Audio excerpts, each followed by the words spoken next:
하나님은 영이시니 예배하는 자가 영과 진리로 예배할지니라. 거룩하신 하나님의 부르심을 받들어 이 자리에 나와 예배드리는 주의 백성들의 예배를 기뻐받아 주시옵소서. 진실된 마음과 정직한 영으로 삼위일체 하나님의 성호를 찬양하며 예배드릴 때에 하나님이시여 영으로 임재하여 주셔서 저희 마음속에 주님만 주실 수 있는 평공과 기쁨이 넘치는 복된 시간이 되게 하여 주시옵소서. 감사드리며 우리 주 예수 그리스도의 이름으로 기도드립니다. 아멘.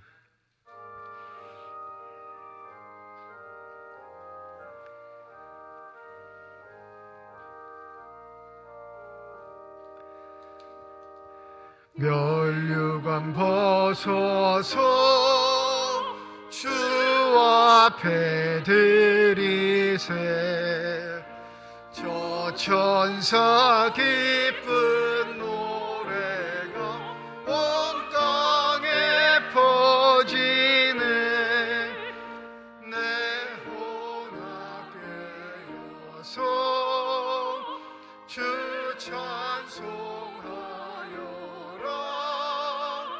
온 백성 죄를 속하신 만왕의 왕일세.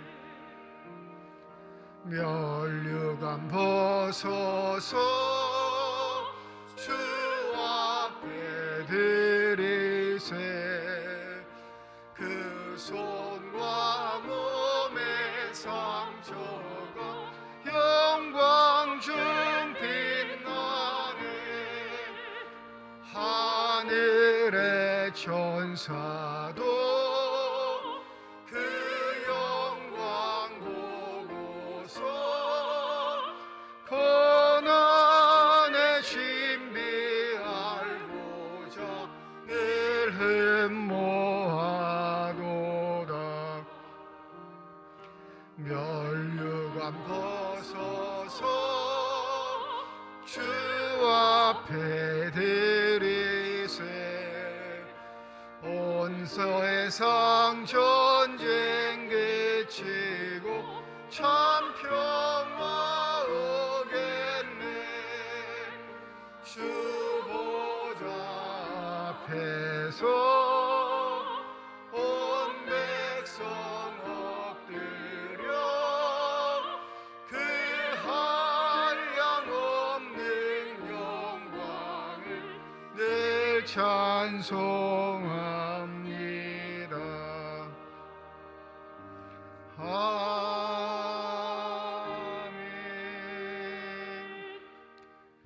나의 영혼이 잠잠히 하나님만 바라며 나의 구원이 그에게서 나오는도다.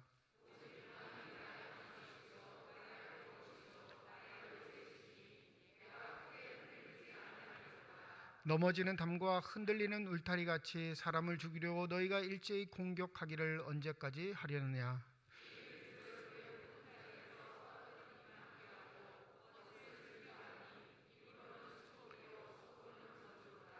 나의 영혼아 잠잠히 하나님만 바라라. 무릇 나의 소망이 그로부터 나오는도다.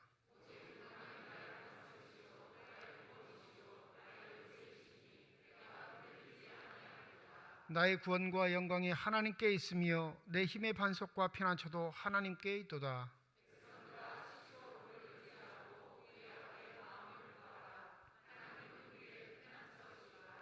아멘. 지난 한 주간 동안의 삶을 되돌아보며 주 앞에 참회의 기도를 드립니다.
만일 우리가 우리 죄를 자백하면 그는 미쁘시고 의로우사 우리 죄를 사하시며 우리를 모든 불의에서 깨끗하게 하실 것이라.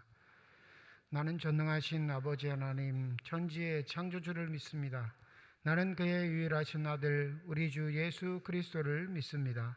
그는 성령으로 잉태되어 동정녀 마리아에게서 나시고 본디오 빌라도에게 고난을 받아 십자가에 못 박혀 죽으시고 장사된 지 사흘 만에 죽은 자 가운데서 다시 살아나셨으며 하늘에 오르시어 전능하신 아버지 하나님 우편에 앉아 계시다가 거기로부터 살아있는 자와 죽은 자를 심판하러 오십니다. 나는 성령을 믿으며 거룩한 공교회와 성도의 교제와 죄를 용서받는 것과 몸의 부활과 영생을 믿습니다. 아멘.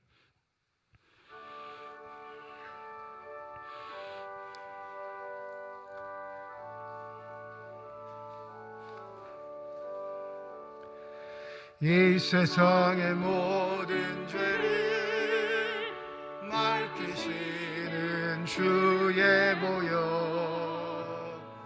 성자 예수 그 귀한 피 찬송하고 찬송하세.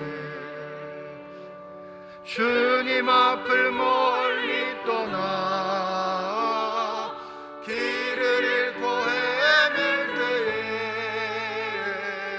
나의 뒤를 따라오사 친히 구원하셨도다.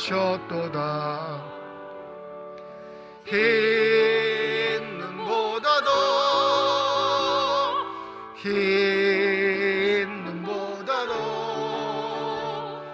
주의 흘리신 보혈로 희게 씻어주옵소서. 가시관을 쓰셨으니 피로 얼굴 물드셨고 십자가의 모진 고통 나를 위해 당하셨네. 말로 형용할 수 없는 그 세주의 구속하신 그대와 그 신사랑 찬송하고 찬송하세. 흰 눈보다도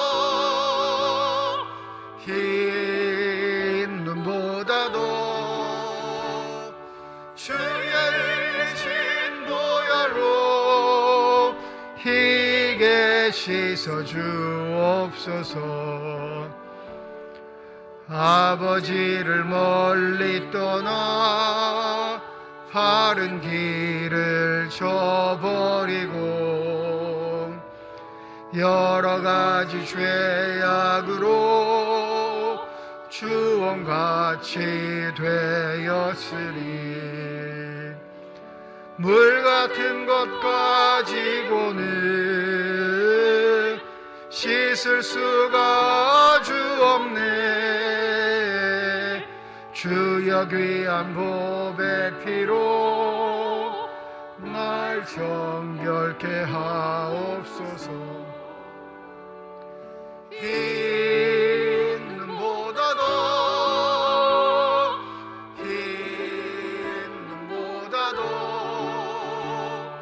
주의 흘리신 보혈로 희게 씻어주옵소서.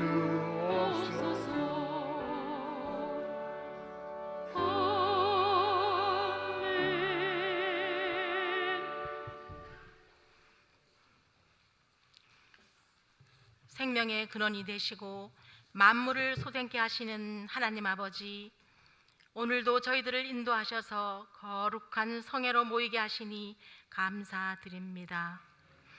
하나님을 찬양하며 영광과 경배를 올려드립니다.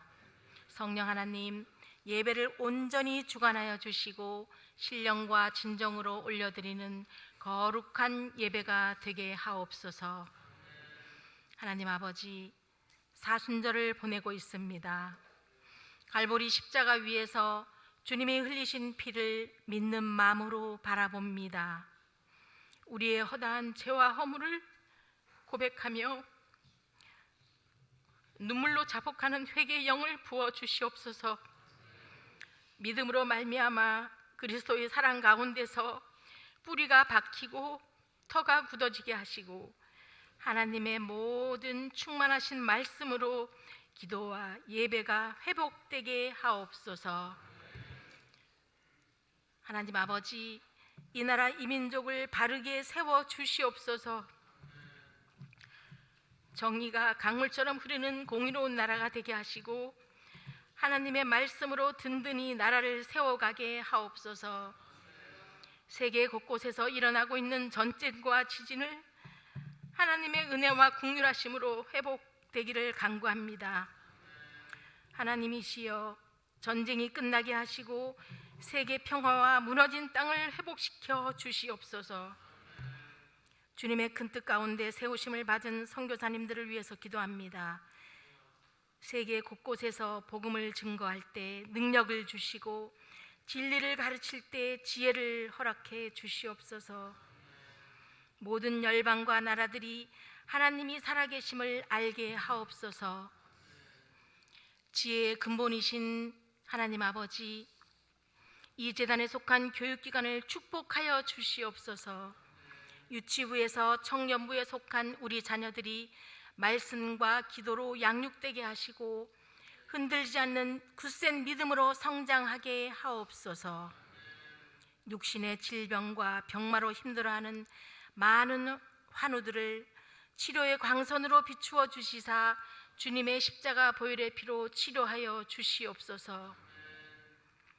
이 시간 말씀을 선포하시는 사자 목사님을 성령으로 기름 부으사 하늘 만나로 우리 마음과 영혼을 풍족하게 채워 주시옵소서.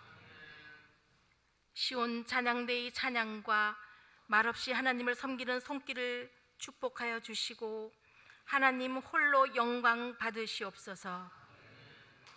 우리를 위하여 모든 것을 아낌없이 내어 놓으신 우리 구주 예수 그리스도의 이름으로 간절히 기도드리옵나이다.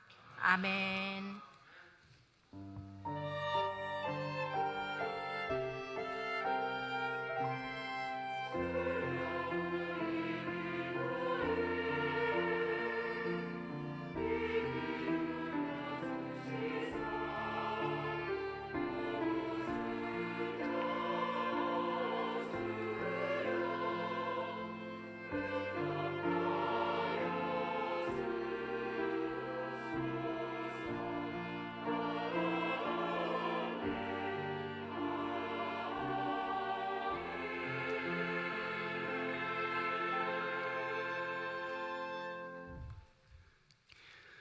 (2023년) 전반기 입교 예식을 거행하도록 하겠습니다. 입교자 이름을 호명하면 대답하고 자리에서 일어나 주시기 바랍니다.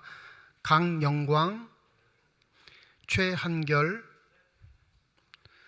사랑하는 교우 여러분, 우리는 입교 예식을 거행하려고 합니다. 입교 예식은 부모의 서약으로 유아 세례를 받은 이들이 믿는 가정과 교회에서 신앙으로 자라 지금 각자가 당회 앞에 신앙 고백을 하였으므로 주의 성찬에 참여하기를 허락하신 예식입니다. 성삼위 하나님께서 이들의 마음속에 함께 하시기를 기도하며 여러 교우들은 이들을 도우며 지도하며 함께 해주시기를 주님의 이름으로 부탁드립니다. 우리 입교자들 손을 들고 제가 묻는 말에 정직하게 대답해 주시기 바랍니다. 여러분은 유아 세례를 받을 때 부모님들이 대신하였던 신앙 고백과 서약을 이제는 장성하였으니 자기의 것으로 확신합니까? 여러분은 전능하사 천지를 창조하신 하나님을 믿으며 그 독생자 우리 주 예수 그리스도와 그의 구원하여 주심을 믿고 성령님을 믿음으로 삼위일체 되신 하나님을 확실히 믿습니까? 여러분은 예수 그리스도를 구주로 믿을 뿐만 아니라 그의 가르침과 생활의 모범을 따라 살기로 서약합니까? 여러분은 교인으로서의 의무와 권리를 바르게 행사하며 교회의 관할과 치리에 복종하고 교회의 덕을 세우기에 힘쓰기로 서약합니까? 네, 다 서약했습니다. 손 내리시고 우리 다 함께 기도하겠습니다. 주님께서 택하신 바 있어서 은혜로 이들을 유아 세례 받게 하시고 성년이 되어 자신의 입술의 고백으로 주를 고백하게 하심을 감사드립니다. 이들이 사는 날 동안 영원토록 주님 함께 하여 주시옵시고 날마다의 삶 속에 주의 은혜 체험하며 하나님의 자녀들로 우뚝 서게 하여 주시옵소서. 허락하신 입교의 은혜를 잊지 않게 하여 주시옵시고 삶의 자리에서 하나님을 증거하며 살아갈 수 있는 복된 전도자들이 되게 하여 주시옵소서. 배우는 중에 있사오니 지혜와 명철 더하여 주시옵시고 영적으로 육적으로 정신적으로 강건케 하여 주셔서 세상의 유혹에 휩쓸리는 자들이 되지 않게 하여 주시옵시고 세상을 주의 말씀으로 바꿀 수 있는 신실한 주의 일꾼들이 되게 하여 주시옵소서.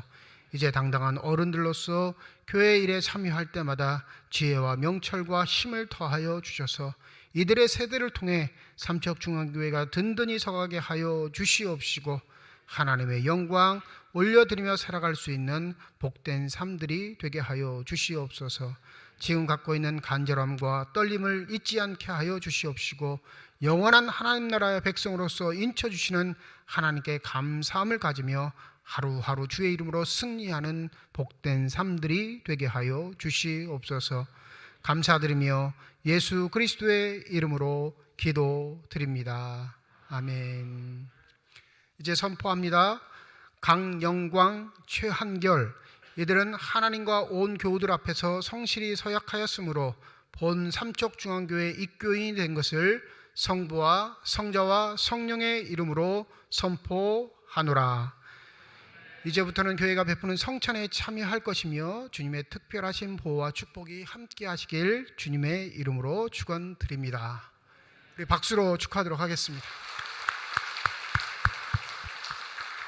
네, 자리에 앉아주시면 됩니다.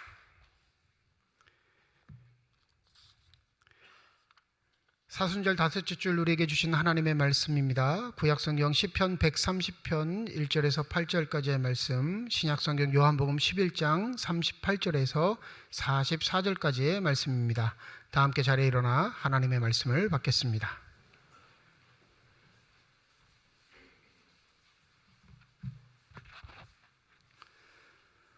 오늘 우리에게 주시는 하나님의 말씀입니다.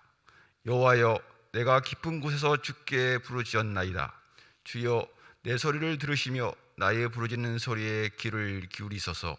여호와여, 주께서 제약을 지켜보실진대 주여 누가 서리이까. 그러나 사유하심이 주께 있음은 주를 경외하게 하심이니이다. 나 곧 내 영혼은 여호와를 기다리며 나는 주의 말씀을 바라는도다. 파수꾼이 아침을 기다림보다 내 영혼이 주를 더 기다리나니 참으로 파수꾼이 아침을 기다림보다 더하도다. 이스라엘아, 여호와를 바랄지어다. 여호와께서는 인자하심과 풍성한 속량이 있음이라. 그가 이스라엘을 그의 모든 제약에서 속량하시리로다. 아멘.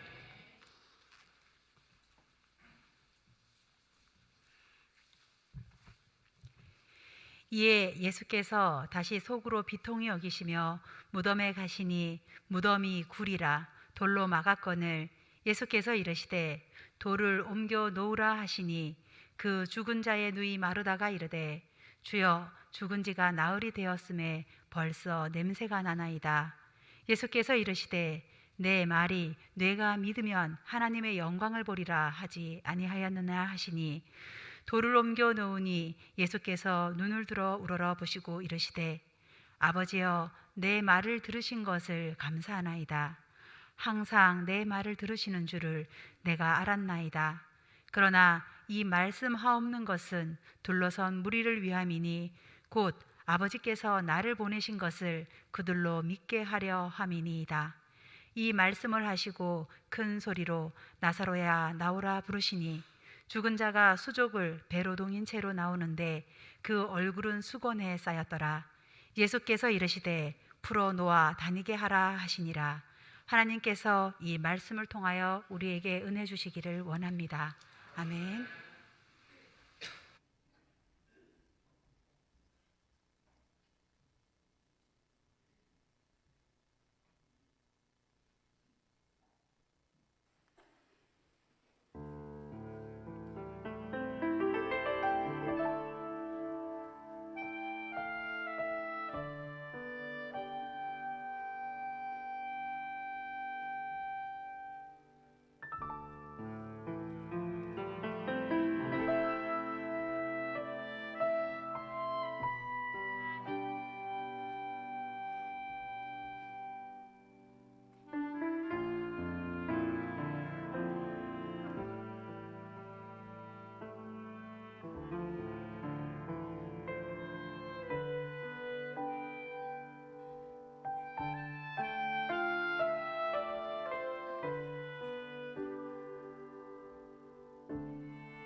아멘. 기도하겠습니다. 이 시간 우리들의 눈을 열어주시사 주 형상 바라보게 하여 주시옵시고, 우리들의 귀를 열어주셔서 주 음성 듣게 하여 주시옵소서. 닫혀진 우리의 심령의 문이 성령의 은혜 가운데 활짝 열려지게 하여 주셔서 하나님 아버지 마음속에 품고 계시는 기쁨과 평안과 만족이 넘치는 복된 시간이 되게 하여 주시옵소서. 감사드리며 우리 주 예수 그리스도의 이름으로 기도드립니다. 아멘. 매주 서울까지 세미나를 들으러 다녀오고 있습니다. 하루를 내고 시간을 가지만 꽤나 벅찬 여정인데, 가는 이유는 한 가지예요. 이 강의를 가르치는 사람의 독특한 이력 때문에 그렇습니다. 갈 때 요한복음 주석 본인이 쓴 거 한 1050페이지짜리 두꺼운 책 하나 하고 600페이지가 넘는 요한계시록 책 2권을 들고 이제 가서 강의를 봤는데, 이 강의하시는 분이 신약 전공이 아니에요. 에스겔 전공입니다. 이제 선지서. 그러니까 선지서 전공한 자들은 대부분 신약은 잘 보지 않거든요. 근데 자기 이름으로 요한복음하고 요한계시록 큰 주석을 2권이나 쓴 겁니다. 이분의 독특한 시각은 바로 여기에 있는 것 같습니다. 요한복음을 묵시문학으로 봐요. 묵시문학이란 건 우리가 다니엘이나 계시록 이런 걸 묵시문학이라고 생각하는데, 이분은 요한계시록만 묵시문학이 아니라 요한복음도 묵시문학 속에 속한다, 이렇게 주장합니다. 그 이유는 이래요. 요한복음이 쓰여지고 교인들에게 익혀질 당시의 시대가 기독교가 가장 많이 박해를 받던 시기였고, 내적으로는 유대인 공동체에게, 외적으로는 로마 제국에게 크나큰 시련을 당한 시기였기 때문에 예수의 행적들을 이야기할 때 고지고대로 다 이야기할 수 없었다라는 거죠. 그래서 이 요한복음은 많은 것들을 은폐하고 있다, 가리고 있다. 그래서 이 가리고 있는 것들을 벗겨내는 것, 또 그것을 찾아서 볼 줄 아는 것이 믿음이다, 이렇게 강의의 주제를 삼습니다. 그리고 요한복음 중에 가장 중요한 부분이라 얘기한다면 자기는 11장이라 이렇게 얘기를 합니다. 오늘 본문에 11장이 등장하죠. 한번 11장, 오늘 전체 본문이긴 하지만 오늘 봉독해 주신 건 38절에서 44절인데, 이 11장이 재미있는 면은 1세기 당시 초대 교인들이 이 본문을 읽었을 때 이미 익숙하게, 야, 이건 이 의미구나 라고 숨겨져 있는 코드들, 비밀들을 보면 다 알지만, 우리는 이미 2000년 동안의 시간이 흘렀기에 그 초대교회 당시 사람들이 받아들였던 의미와는 약간 다른 의미로 요한복음 11장을 받아들일 수도 있습니다. 한 가지 예를 들면, 여러분, 도마를 여러분 긍정적으로 생각하세요? 부정적으로 생각하세요? 도마, 예수님의 제자였던 도마, 부정적이에요? 긍정적이에요? 이렇게 둘 중에 하나를 대답하라고 하면 그냥 평범한 답을 아니겠지 생각하셔서, 우리 보통은 도마 할 때 앞에 뭘 붙이냐면 형용사로서 의심 많은 도마, 이건 부정적이잖아요.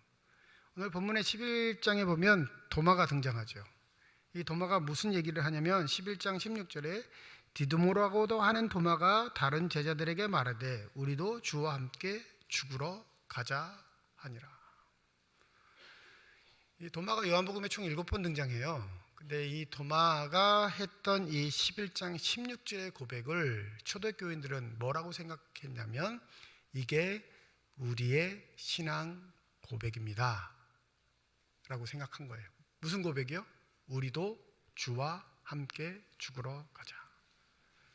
예수를 따름에 있어 죽음을 불사하는, 무서워하지 않는 초대교회의 신앙들이 그 대표적인 사람으로 누구를 거론하고 있는 거예요? 도마. 그러니 이 도마를 11장에 기록해 놓은 건 일종의 코드라는 거죠. 숨겨 놓은 거란 거예요. 여러분의 신앙의 결단도 도마와 같아야 합니다. 내용상 의미는 그게 아니에요. 나사로가 죽었다, 이런 얘기를 듣자 죽은 게 아니라 우리가 그를 깨우러 갈 거다라고 예수가 얘기하니까 제자들이 웅성웅성 거립니다. 근데 예수의 얘기를 도마는 잘 알아듣지 못했던 것 같아요. 그러니까 죽은 게 아니다, 예수는 그렇게 말씀하셨음에도 불구하고 도마는 뒷북치는 얘기를 해요. 그래? 그러면 우리도 죽으러 가자. 내용상은 그거거든요. 예수와 이야기 코드가 맞지 않는데, 이렇게 노골적으로 그려놓은 이유는 이게 박해 상황에 있는 교인들에게 그들이 가져야 할 신앙적 결단, 각오가 이래야 한다라는 것을 문장 속에 숨겨놓았다라는 거죠. 어때? 그럴듯하신가요? 저는 그럴듯해서 지금 열심히 다니고 있습니다. 그리고 우리가 잘 알고 있는 이 나사로라는 사람 44절에 보면 무덤에서 나오는데 어떤 채로 나오죠? 죽은 자가 수족을 배로 동인 채로 나오는데 그 얼굴은 수건에 쌓였더라. 예수의 부활과 나사로의 다시 살아남이 똑같을까요? 다를까요? 왜 아무 대답도 안 하시죠? 예수께서 죽음에서 부활하신 것과 나사로가 자신의 무덤에서 다시 살아난 것은 똑같아요? 달라요? 다른 걸 어떻게 알 수 있죠? 그죠? 예수는 다시 살아나시고 죽지 않으셨는데 나사로는 어떻게 했어요? 살아났는데 죽었어요. 그러니까 다시 살아남이 똑같은 단어를 쓴다 할지라도 본질적으로 다른데 요한복음엔 그 다름을 어디에다가 숨겨놓고 있냐면 그 얼굴은 수건에 쌓였더라. 이거예요. 죽은 자가 살아난 게 예수와 본질적으로 다른 건 예수의 부활은 얼굴에 덮인 수건들, 입었던 옷들이 어떻게 되어 있었죠? 예수의 무덤에 켜져 있었어요. 근데 나사로는 그대로 나왔던 걸 보면서 우리가 이 땅에서 혹 살아난다는 것과 예수께서 부활하신 것과는 질적인 차이가 있음을 이 문장 안에 숨겨 놓았다라는 거죠. 그래서 묵시 문학적인 코드가 있다 이렇게 얘기를 합니다. 오늘 본문 11장은 여러분 잘 알고 있는 본문입니다. 바로 나사로가 살아나게 되는 사건. 예수의 일대기를 보면 마태, 마가, 누가는 성전을 청결하시는 것 때문에 예수가 죽음을 당하게 된다 그렇게 기록합니다. 종교 지도자들이 마태, 마가, 누가에서는 예수께서 성전에 오셔가지고 장사하는 자들을 쫓아내시고 상을 엎으시고 성전을 청결하고 난 다음에 뭐라고 하냐면 그를 죽이기로 결정했다라고 기록하는데 요한복음은 언제 결정하냐면요, 나사로가 살아난 사건 때문에 종교 지도자들이 예수를 죽이기로 결의하고 그걸 공포합니다. 즉 오늘 11장 본문은 도마의 이야기와 마찬가지예요. 예수께서는 죽음을 각오하고 누구에게 찾아오신 거예요? 나사로에게 찾아오신 겁니다. 그러니 이미 그 과정을 과거로부터 익혀왔던 제자들에게 이 11장의 사건은, 또 11장의 이야기는 살아난 기쁨도 있지만 예수가 어떤 상황이 되는, 죽음으로 향하게 되는 결정적인 원인이 되는 아주 참혹한 사건이지요. 이 11장의 독특점은 몇 가지가 있는데 이 첫 번째로는 이 11장에 예수가 어떠한 분인지를 완벽하게 우리에게 설명해 주고 있는 장입니다. 요한복음에는 7가지 표적이 등장해요. 근데 이 표적은 뭘 말하냐면 예수가 누구이신가를 나타내는 게 요한복음에서 나타나는 7가지 표적의 중요한 상징인데 오늘 11장에 등장하는 게 7번째 표적입니다. 근데 이 표적이 예수께서 뭐라고 정의를 하시냐면 나는 부활이요 생명이니. 여기서 예수를 누구라고 정의하셔요? 나는 생명이다. 근데 그 생명이 죽음을 극복하는 영원한 생명이다라고 아예 정의를 하시는 거죠. 그래서 11장의 가장 강력하고 독특한 점은 예수를 정의함에 있어 자기 스스로가 완벽하게 정의하는 그런 장이 되고요. 두 번째로는 우리에게 예수의 인성과 신성의 모습을 아주 노골적으로 보여주는 중요한 근거가 되는 장이기도 합니다. 이건 무슨 말이냐? 나사로가 죽었다는 소식을 듣고 이제 예수가 그 나사로가 살고 있는 베다니로 향합니다. 여러분 베다니로 딱 향해가지고 나사로 집 앞에 딱 도착했는데 이 예수를 먼저 맞으러 나온 사람이 누굴까요?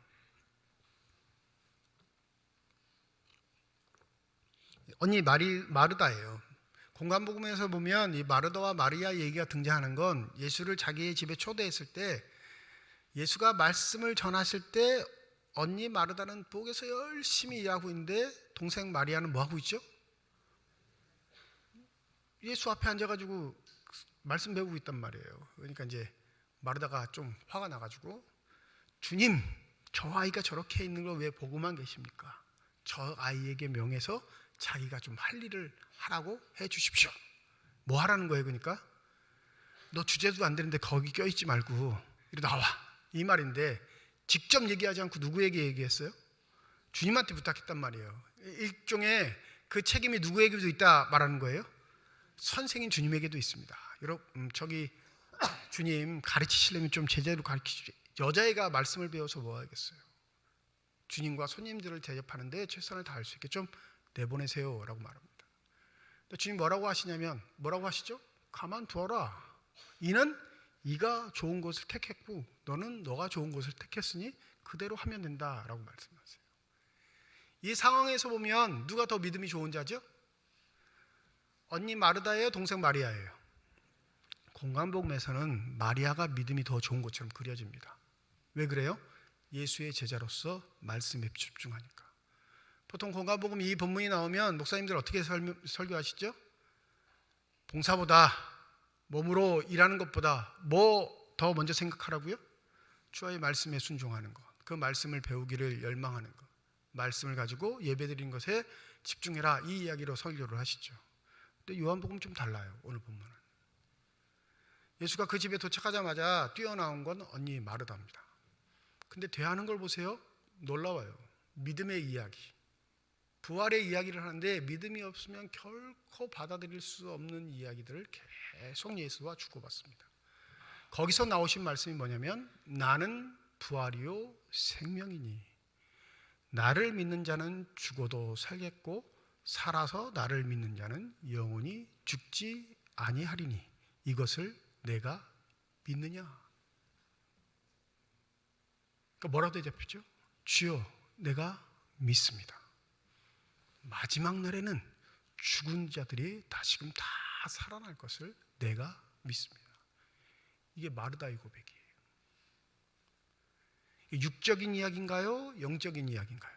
영적인 이야기예요. 요한복음 11장은 이 두 여성을 통해 예수와 이야기하고 있는 이 두 여인이 단지 자신의 개인적인 이야기를 한 게 아니라 예수가 어떠한 분이심을 드러내는 것을 나타내고 있는 아주 좋은 예입니다. 그러면 마르다와 예수가 이야기하는 건 예수의 입장에서 보면 신성에 가까울까요? 인성에 가까울까요? 신성에 가까운 이야기를 하는 거예요. 하나님으로서 할 수 있는 이야기, 하나님만이 할 수 있는 이야기를 마르다화하고 마리아와는 무슨 이야기를 하냐면 인간의 슬픔에 관한 인간으로서 예수의 이야기를 마리아와 함께 진행합니다. 상황을 보면 예수의 제자 더 가까웠던 마리아가 예수를 뛰쳐나와 맞이하는 게 맞습니다. 그렇지 않나요? 공강복음의 이야기에 보면 부엌일 하지 않고 예수의 말씀에 갈급해 그의 발 아래 앞에 앉아서 예수의 이야기를 듣는 여인이 마리아였다면 예수가 온다는 소식에 누가 먼저 뛰어나가야 돼요? 마리아가 먼저 뛰어나가야죠. 마르다가 먼저 뛰어나가는 게 아니라. 그리고 오늘 11장 2절 본문 말씀 보면 이런 말씀이 기록되어 있습니다. 이 마리아는 향유를 주께 붓고 머리털로 주의 발을 닦던 자요 병든 나사로는 그의 오라비더라. 자신의 가장 고귀한 것으로 예수의 발을 닦을 정도의 믿음이었다면 예수가 등장하셨을 때 어려움 중에 슬픔 중에 등장하셨을 때 당연히 예수를 가장 먼저 맞이해야 할 여성이 그는 집에서 옴싹달싹 안 하고 가만히 슬픔에 잠겨 있습니다. 보다 못한 언니 마르다가 예수를 영접하고 집 안까지 들어오기 전에 먼저 뛰어가 마리아에게 말하죠. 주님이 너를 찾으신다.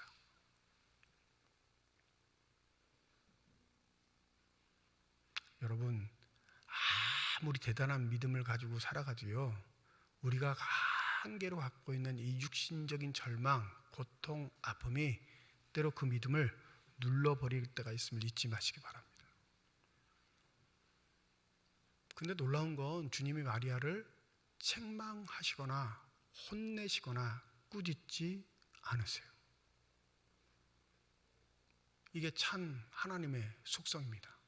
즉 신성을 가지신 예수 그리스도가 인간의 본질적인 고통과 슬픔과 아픔에 동감하신다라는 거예요.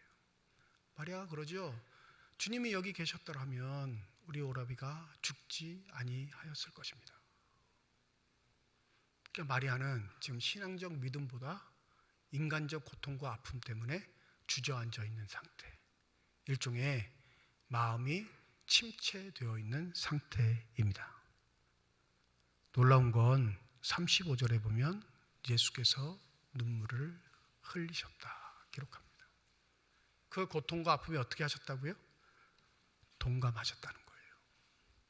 인간의 연약함 앞에 자기도 함께 공감하셨다라는 사실을 이야기합니다. 종종 장례식장 가면 에이 천국 가서 좋지 뭘 그래 라고 유족들을 위로하시면서 그런 말씀을 하시는 분들 계시는데 여러분 그건 위로가 아닙니다. 아무리 믿음이 좋아도요, 아무리 대단한 믿음을 가졌어도 인간이 당하는 고품은 오롯이 다 인간에게 쌓이기 마련이에요. 거기서 제일 좋은 건 함께 손잡고 우는 거예요. 그 슬픔에 동참하는 겁니다. 그 슬픔을 이기고자 몇 마디 던지는 게 오히려 유족들한테 더 큰 상처가 된다는 사실을 잊지 마세요. 물론 부활의 소망을 목사가 선포하고 그 부활을 붙잡읍시다 권고하는 건 맞긴 하지만 그 얘기를 하기 전에 1차적으로 우리가 먼저 해야 할 일은 예수와 같이 마르다의 슬픔에 동감하는 것, 동참하는 것, 눈물로써 함께 한다는 사실을 우리가 반드시 명심해야 할 것입니다. 그래서 21장은 예수의 신성이, 예수의 인성이 상대하는 마르다와 마리아를 통해서 등장하는 모습을 보입니다. 오늘 본문으로 정한 38절에서 44절까지 보면 예수께서 이제 나사로의 무덤 앞에 서시죠. 39절입니다. 예수께서 이르시되 돌을 옮겨 놓으라.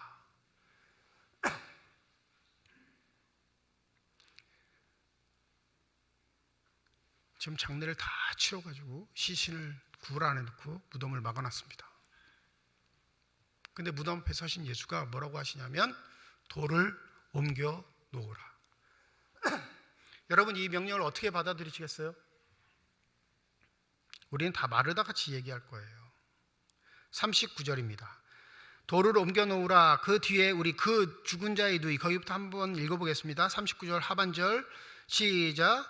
그 죽은 자의 누이 마르다가 이르되 주여 죽은 지가 나흘이 되었음에 벌써 냄새가 나나이다. 한마디로 하면 노예요. 싫습니다. 안 돼요. 그럴 수 없습니다. 두 가지 이유죠. 첫 번째, 이미 희망이 있다 없다? 죽은 지 나흘이 되었습니다. 유대인의 전통에 있어서 3일째까지는 가능해요. 3일째까지는 죽은 자의 영혼이 가족들과 함께 있어서 그 집 주위를 배회해야 한다고 믿습니다. 그래서 3일 안에는 언제든지 살아날 수 있는 가능성을 품습니다. 4일은요? 아닌 거예요. 죽은 게 확정되는 겁니다.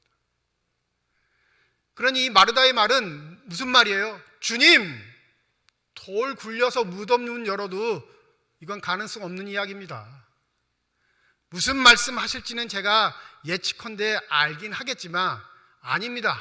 불가능한 일을 왜 시키십니까? 이 말이에요.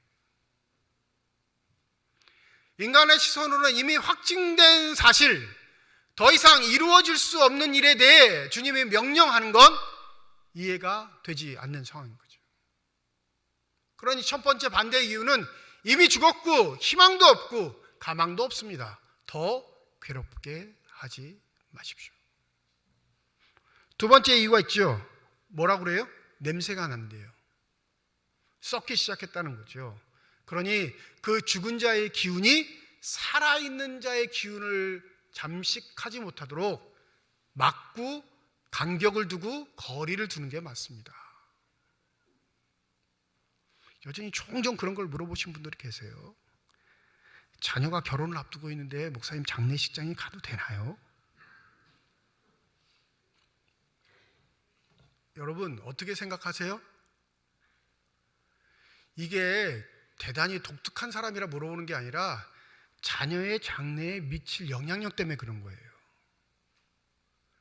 장례식에 가서 불길한 기운을 받아와가지고 내 자녀 결혼하는데 그 불길한 기운이 자녀들의 미래에 영향을 미칠까 봐 조심하거든요. 뭐라고 대답할까요? 저한테 자꾸 그런 거 묻지 마세요. 저는 대답은 늘 한 가지예요. 하시고 싶은 대로 하세요. 근데 이런 사고방식들이 우리만 갖고 있는 게 아니라 고대 사회, 예수의 시대의 사회도 당연히 있었던 거예요. 그토록 사랑이 튼내 죽은 자는 불결한 겁니다. 반드시 살리고 싶은 가족이었는데 죽으니까 불결해지는 거예요. 그의 죽음의 기운이 살아있는 나의 삶의 기운을 잡아먹지 못하도록 돌을 막는 게 바람직한 겁니다. 그 얘기를 하고 있는 거죠. 주님, 저 죽음의 부정함이, 저 죽음의 냄새가, 저 죽음의 불결함이 우리의 삶의 자리에 오는 것은 이롭지 않습니다. 40절입니다. 내 말이 내가 믿으면 하나님의 영광을 보리라 하지 아니하였느냐. 호되게 꾸지람 하시는 의미일 것 같아요. 부드럽게 내 말을 믿으면 된다고 하지 않았어 이렇게 한 게 아니라 굉장히 큰 소리로 뭐라고 하셨던 것 같아요. 예수의 말을 어떻게 하면? 믿으면. 어떠한 상황에서도 예수께서 여러분에게 하시는 말씀을 믿으십니까? 이 아멘이 잘 안 나오죠. 이 11장의 배경에 마르다는 예수와 무슨 이야기를 나눴던 사람이에요? 하늘의 이야기를 나눴던 사람입니다. 예수께서 자기 집에 오셨다는 소리를 듣고 마중을 나가 부활에 관한 이야기, 믿음이 없으면 가능하지 않는 이야기를 계속 나누었던 여인이 돌을 옮겨놓으라 라는 말에는 부정적으로 대답하죠. 안 됩니다. 그건 예수가 여기서 한 발짝 뒤로 물러서는 게 아니라 오히려 앞으로 다가가시면서 내 말을 믿으면 하나님의 영광을 보리라 하지 않았느냐 이 말씀을 하셔요. 여기서 이 문제적인 단어 하나님의 영광이라는 단어인데, 여러분 하나님의 영광을 어떻게 해석하세요? 우리가 하나님 영광 받으세요, 내 삶을 통해 하나님께 영광을 드리고 싶습니다, 내 자녀들이 하나님께 영광이 되고 싶습니다 할 때 그 영광이 뭘 말할까요? 구약 정통에서 이 영광이라는 단어를 쓰는 케보드라는 건 뭘 의미하냐면요, 하나님의 임재를 말해요. 그게 인간에게 축복인 거예요. 믿으십니까? 하나님의 영광이라는 단어를 그냥 다른 단어로는 임재, 하나님이 함께 하심, 하나님이 내가 계신 이곳에 내려오심. 구약 전통에서 하나님이 내려오시기로 약속한 곳이 어디죠? 성막 지성소 안에 있는 법궤 위에 속죄소라는 곳에 하나님 임재하시기로 약속하셨어요. 모세와. 그 하나님의 임재를 영광이라는 단어로 표현합니다. 그래서 그 한자어로 뭐라 그러냐면 시은좌라고 표시해요. 하나님이 임재하시는 곳, 하나님의 영광이 머무시는 곳. 그러니 구약에서는 영광과 임재를 구별한다, 구별하지 않는다, 똑같이 생각하는 거예요. 예수께서 말씀하시는 이 영광, 내가 내 말을 듣고 돌을 굴려내면 하나님이 여기에 함께 하신 것을 보리라 하지 않았느냐 이 말씀을 하신 거예요. 여기서 하나님은 누굴까요? 예수 자신이. 믿으십니까? 생명이 되시는 예수가 하나님이심을 이 무덤 앞에서 증명하게 된다라는 사실이죠. 예수가 기도하십니다. 42절 이렇게 말씀하시죠. 아버지께서 나를 보내신 것을 그들로 믿게 하려 함이니 아버지 내 기도에 응답하소서 하시고 뭐라고 하냐면 나사로야 나오라 소리치십니다. 여러분 여기서 나사로야 나오라 할 때 이 나오라라는 동사, 이 헬라어로 드로라는 동사를 쓰는데 이 단어가 굉장히 문제적인 이유가 뭐냐면 죽어있는 나사로에게 하나님의 음성이 들리자 죽은 자가 산자처럼 그 명령에 순종하죠. 근데 이 듀로라는 단어를 언제 예수께서 또 쓰시냐면 제자를 부를 때 쓰시는 동일한 단어입니다. 나를 따라오라. 나를 따르라 할 때 똑같은 단어를 쓰세요. 이게 부활의 이야기인 것 같지만 11장의 본디 이야기는 예수를 따르는 자, 예수의 제자들, 그들이 어떠한 삶의 태도를 가져야 하는가를 우리에게 보여주는 겁니다. 예수를 따름에 있어 막고 있는 돌들이 있어요. 우리의 삶의 자리에, 저와 여러분이 다. 누가복음 18장에 보면 어떤 관리가 예수 앞에 나옵니다. 선한 선생님이여, 내가 어떻게 하여야 영생을 얻겠습니까? 부자 청년이 아니에요. 두 경우가 다 등장하긴 하지만 누가복음 18장에는 관리, 이미 어느 정도 나이도 있고 사회에서 어느 정도 자신의 그 신분이 확정된 배경이 있는 사람 관리가 나와서 자신의 영적인 공고함을 이야기하는 거죠. 내가 영생을 얻고 싶은데 선한 선생님 어떻게 하면 영생을 얻겠습니까? 그러니까 주님이 왜 나를 선하다고 해? 하늘에 계신 하나님 한 분밖에 선한 분이 안 계셔. 그리고 그러려면 너 율법을 잘 지키면 된다, 이렇게 설명하죠. 그러니까 이 관리가 됐든 뭐라고 그러냐면, 주님, 나는 그 어렸을 때부터 다 지켰습니다. 그거엔 전혀 부끄러움이 없다는 거예요. 율법으로 있어서는 바울만큼이나 완벽한 자부심이 있던 사람이죠. 저 그거 어릴 때부터 지금까지 잘 지켜오는 사람입니다. 그건 말고요. 하니까 뭐라고 하시냐면 누가복음 18장 22절입니다. 내게 아직 한 가지 부족한 것이 있으니 내게 있는 것을 다 팔아 가난한 자들에게 나눠주라. 그리하면 하늘에서 내게 보화가 있으리니 그리고 와서 나를 따르라.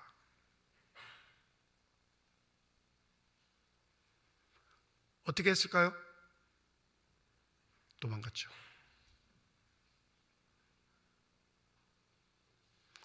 죽음과 생명을 가리고 있던 그 돌을 굴려내지 못한 자가 된 겁니다. 뭐 때문에? 돈 때문에.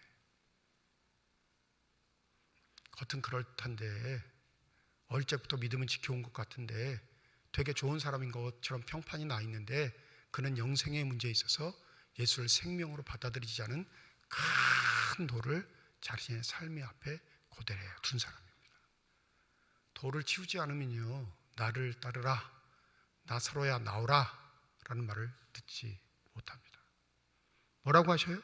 그거 다 팔아 가난한 자들에 주고, 그 다음에 뭐까지 얘기했냐면 하늘의 상급을 받아 그 다음 나를 따르라 말씀하시죠. 그러니 오늘 본문 11장 말씀은 여러분 부활의 이야기를 하는 게 아니라 예수의 제자로서 사순절을 맞이하며 내가 어떻게 예수의 제자로서 따라갈 수 있는가를 우리에게 정확하게 말해주는 본문입니다. 저와 여러분의 삶에서 예수와 우리의 관계에 맡고 있는 돌은 무엇일까요? 예수는 그 돌을 굴리라 말씀하시는데 여전히 안 됩니다 라고 말하고 있는 우리의 답습된 신앙의 태도는 무엇이 있겠습니까?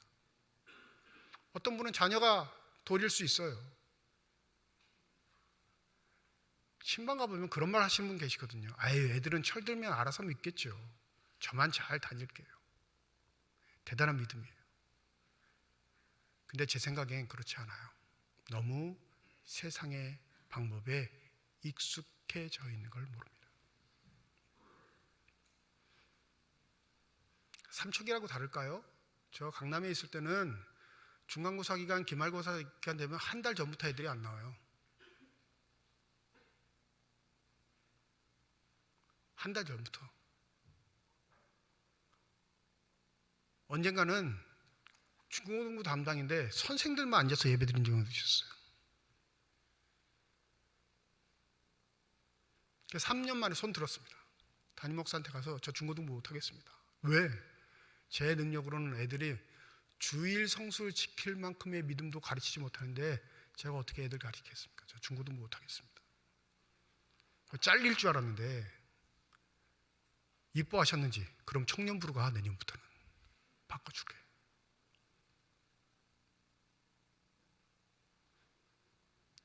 교육에 가는 거요? 건드리지 못해요. 부동산에 가는 거요? 건드리지 못합니다. 그들을 막고 있는 큰 돌이 있음에도 불구하고 그 돌을 굴리라고 말하지 못하는 세상. 저와 여러분도 같아요. 믿음이 있는 척하면서 예수가 생명을 보여주시기 위해 무덤의 돌을 굴리라 말씀하심에도 불구하고 안 됩니다 주님, 이러는 게 있다니까요. 그 돌을 굴리지 않고는 주의 제자가 될 수 없음을. 여러분, 돌이 막혀져 있는데 나오라 말씀하실 수 있나요? 그것이 해결되지 않았는데 나를 따르라 말씀하시나요? 그렇지 않잖아요. 진정한 예수의 제자는 예수와 우리의 사이에 막혀져 있는 돌이 없고 그분을 직접적으로 내가 보며 따를 수 있는 신앙적 결단과 헌신이 있을 때 그를 예수의 제자라 하는 줄 믿습니다. 여러분, 내려놓으세요. 내려놓으면 죽을 것 같죠? 아니요, 영원한 생명을 본다니까요. 돌을 굴리세요. 죽음의 기움이 우리를 엄습하는 것 아니라 예수의 생명이 그 죽음의 기운을 이기시고 다시 살아나게 하는 놀라운 축복이 있는 줄 믿습니다. 이것만 안 돼요 라고 하는 그것이 저와 여러분의 돌이니 부디 믿음의 결단을 가지시고 그 돌을 굴려 예수를 따르는 아름답고 복된 주님의 제자가 되시기를 주님의 이름으로 축원드립니다. 기도하겠습니다. 내게 아직 한 가지 부족한 것이 있으니 그 한 가지 부족한 것 때문에 영생을 체험하지 못하는 어리석은 인생이 되지 않기를 소원합니다. 죽은 자와 사는 자를 막고 있는 돌, 예수와 우리 사이를 막고 있는 돌, 그것을 굴릴 수 있는 믿음, 그 명령에 순종할 수 있는 신앙적 결단이 우리 삶에 있게 하여 주시옵소서. 감사드리며 우리 주 예수 그리스도의 이름으로 기도드립니다. 아멘.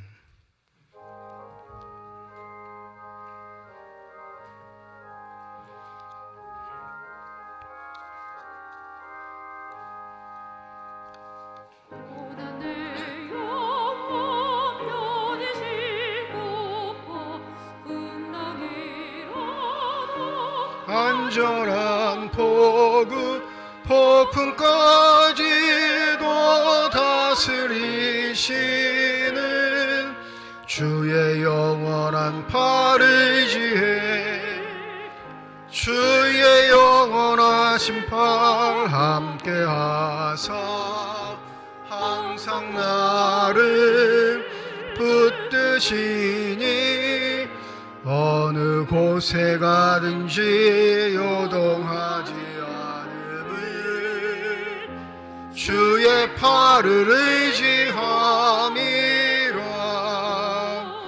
능치 못한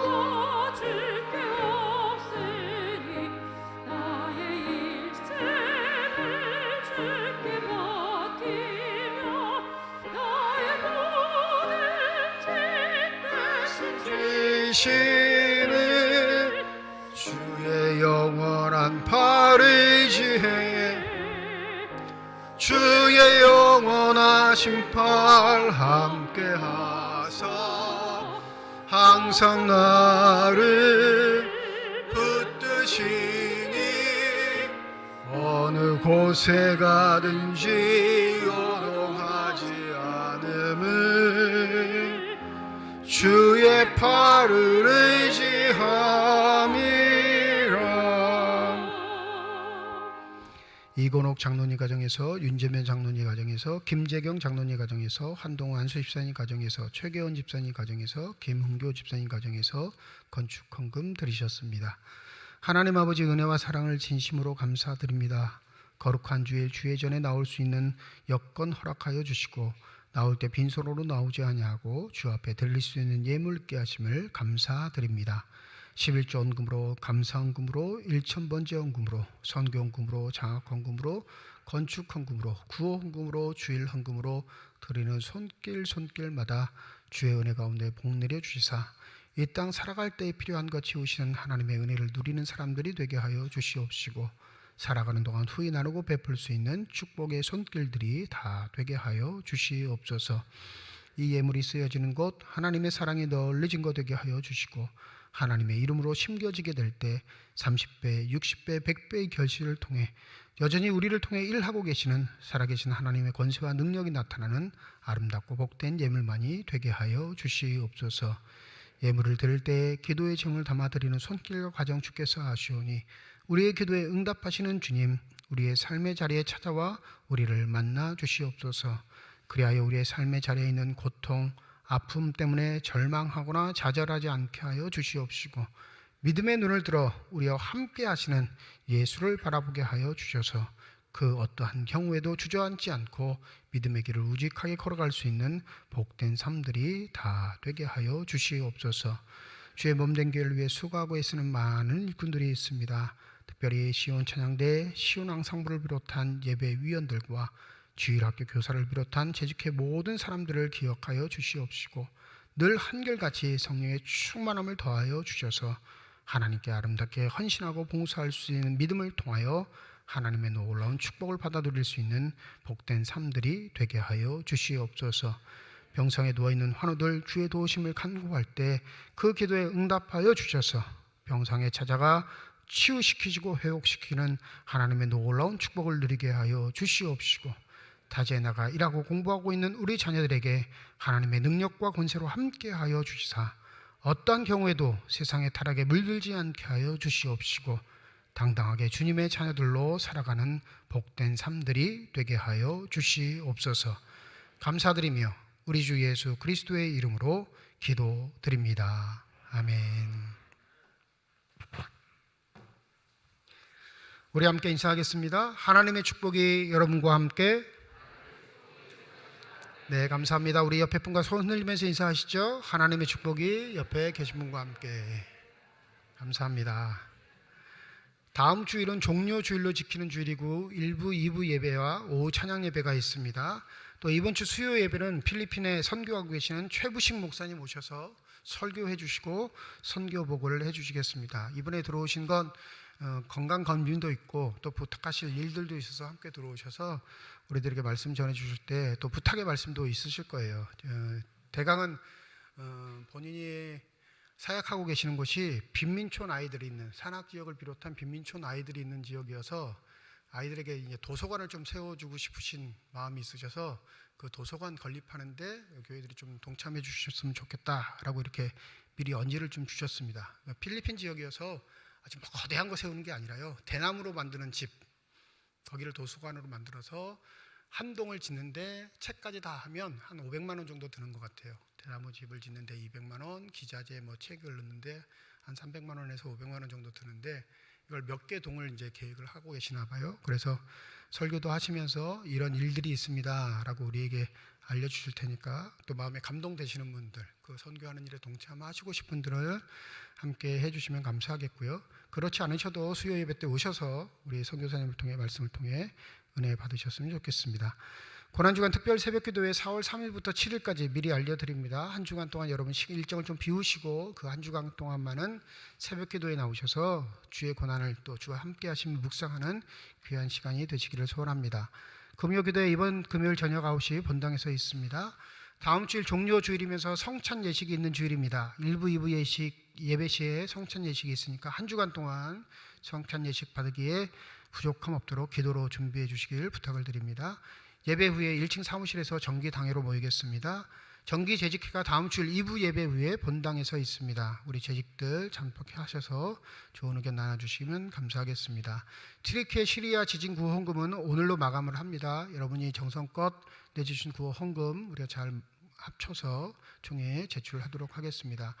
강원동 남성교회 연합회 1차 순회 헌신 예배가 오늘 주일 2시 30분 속초중앙교회에서 있습니다. 교회에서는 1시에 출발합니다. 함께 하실 분들을 시간 늦지 않으시고 함께 출발하시면 되겠습니다.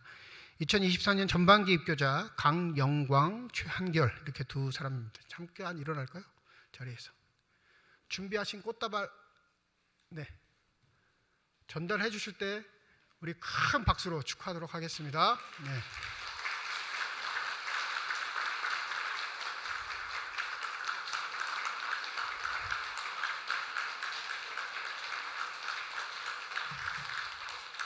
네, 앉으십시오. 앉으세요. 네. 꼭 무슨 화이트데이 때 사탕 주는 것 같으셔. 축하드립니다. 네. 이제 다 함께 자리에 일어나셔서 결단 찬양 하나님께 드리겠습니다.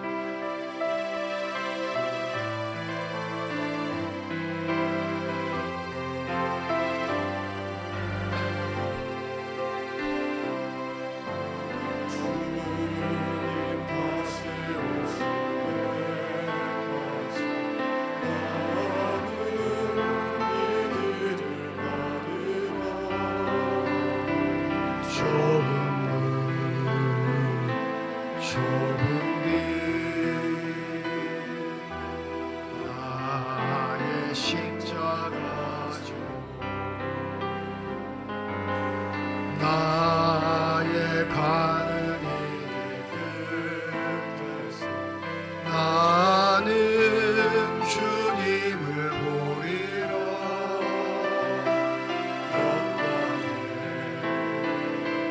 내 주님 나를 맞아주시. 주님 다시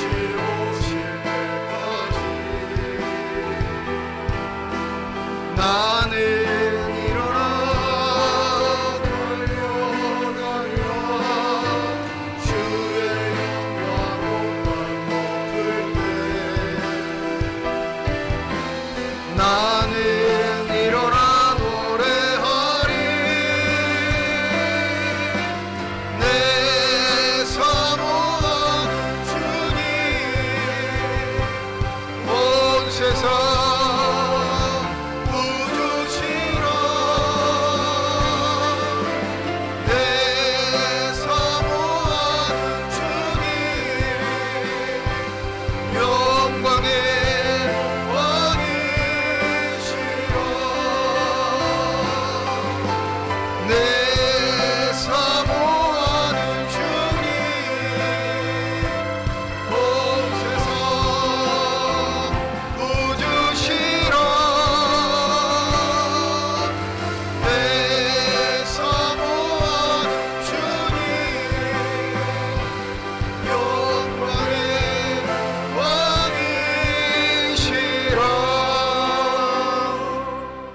이제는 우리 주 예수 그리스도의 은혜와 하나님의 사랑과 성령의 교통하시고 내주하시고 역사하시고 충만하심이 오늘 주님과 온 교우들 앞에서 입교 예식을 행한 강영광, 최한결 앞길 위에와 주의 말씀을 마음에 새기고 삶의 자리로 돌아가 주님과 가로막혀 있는 돌을 치우며 주의 아름다운 제자로 살아가기를 소원하는 주님의 거룩한 자녀들, 이들의 가정과 일터와 앞길 위에 이제로부터 영원토록 함께 하시기를 간절히 축원하옵나이다. 아멘.